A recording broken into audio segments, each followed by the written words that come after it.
Pessoal, boa tarde pra vocês. Eu queria falar o seguinte, já faz um tempinho que vocês estão pedindo pra gente fazer aqui vídeos especiais sobre alguns tipos de bichos específicos, né? E uma coisa que eu tô reparando é que tem um bichinho em particular que vocês estão pedindo muito. Que bichinho é esse? A calopsita. Aí eu andei pesquisando, realmente é um bicho que tem muita gente que gosta de ter em casa, né? Que se diverte bastante, gosta de ter para poder ouvir ele cantar, para ensinar ele a falar e outras coisas assim, né? Então eu vou mostrar para vocês aqui algumas das coisas que eu pesquisei na internet, que são algumas curiosidades sobre o comportamento, sobre, enfim, sobre várias coisas aí que vocês vão ver agora sobre a calopsita. Primeiro de tudo, olha só que legal que eu descobri aqui, pessoal. Eu achava que a calopsita era um animal talvez tipicamente brasileiro. Redondamente enganado. Vou ler aqui para vocês o que eu achei. A calopsita é nativa da Austrália. Olha que curioso. É da mesma família das cacatuas, ou araras, ou papagaios, que são conhecidos como os psitacídeos, né? Aqueles que são aves que têm o bico curto. Curto não, torto. Bom, originária da Austrália, a primeira menção à espécie dela aconteceu no ano de 1792. Entretanto, foi somente no ano de 1894 que ela começou a ser criada em cativeiro lá na Europa. No Brasil, por outro lado, ela só começou a chegar em meados do ano de 1970, 75 mais ou menos. As calopsitas podem viver mais de uma década. Olha que legal. De acordo com cientistas, na natureza, ou seja, quando elas estão soltas, completamente libertas na natureza, né, elas podem viver até 30 anos. Entretanto, as que vivem em cativeiro ou as que vivem dentro da sua casa têm uma estimativa de vida que gira em torno de 12 a 15 anos. Ou seja, você vai ter aí um bichinho que vai viver tanto quanto um gatinho, por exemplo, que você pode ter na sua casa. Um dos motivos pelos quais as pessoas mais procuram ter esse animal como um pet em casa é que elas podem falar. Mas isso é um comportamento raro. Eu vou explicar o porquê. De acordo com o que eu estou lendo aqui, tá? Eu não sou especialista no assunto. Pera lá. Algumas calopsitas podem até aprender a falar algumas palavras, né? Mas elas não são como o papagaio, que assimila melhor e tem um pouco mais de articulação para falar com aquele biquinho, com aquela linguinha deles, que é o que possibilita eles fazerem isso.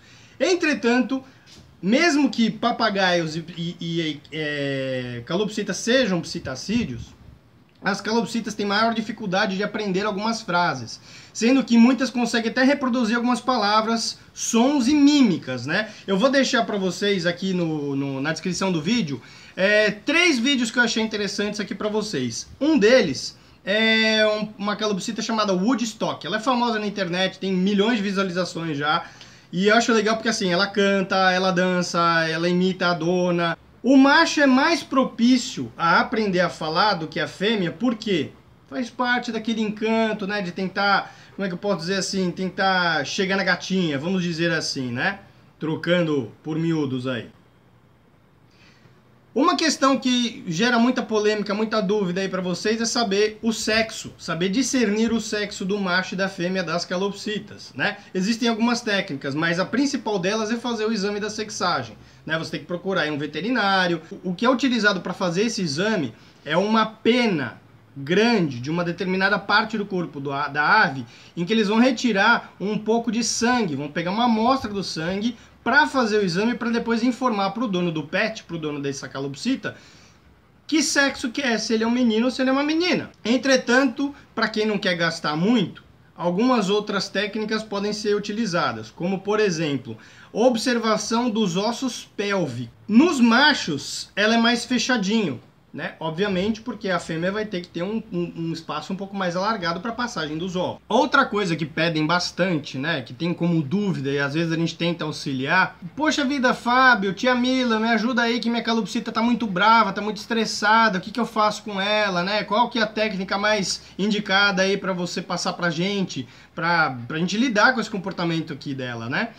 Então, é o seguinte, primeiro de tudo, mais importante, se você for comprar uma calopsita, tenta comprar ela o mais jovem possível. Por quê? Você tem que acostumar essa calopsita com você desde que ela é pequenininha, entre 10 meses e 1 ano de idade mais ou menos. Se a sua calopsita nunca foi socializada, o importante é tentar acostumar ela na sua presença. né? Senta perto dela, conversa com ela um pouquinho, tenta cantar, se divertir para ela acostumar com o seu timbre de voz, né? Tenta aos poucos, de acordo com a aceitação dela, fazer um pouco de carinho, tentar pegar ela no dedo, mas atenção, também tem a questão das asas, que é importante cortar para quem quer fazer isso, tá? Para ter mais controle sobre o pet. Eu sei que isso gera um pouco de polêmica, mas muita gente faz. O animal não sente dor se você fizer da maneira correta, tá? E assim você garante que seu animal não vai fugir de casa. Você pode cuidar dele, assim, tratar dele solto na sua casa o dia inteiro. Olha que coisa curiosa. Você sabia que você consegue distinguir o comportamento, aliás, o ânimo, né? Aquele... bem o ânimo da sua calopsita de acordo com a crista dela? Sim, isso é possível. E é muito parecido com o que o seu cachorro faz com o rabinho dele. A forma como ele abana, como ele deixa paradinho, enfim. A crista da sua calopsita pode dizer muito sobre o ânimo dela. Quando ela está assustada ou animada, por exemplo, né? Ela tenta deixar a crista em pé. Certo? E mais abaixadinha quando ela está relaxada.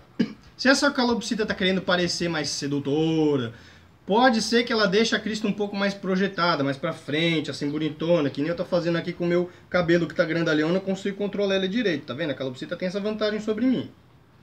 Agora, se o penacho, né, aqui, tiver mais abaixadinho, por exemplo, ela pode estar um pouco curiosa e concentrada em alguma coisa que está acontecendo em volta dela. Olha que legal. Qual é a forma de comunicação principal da sua calopsita, você sabe?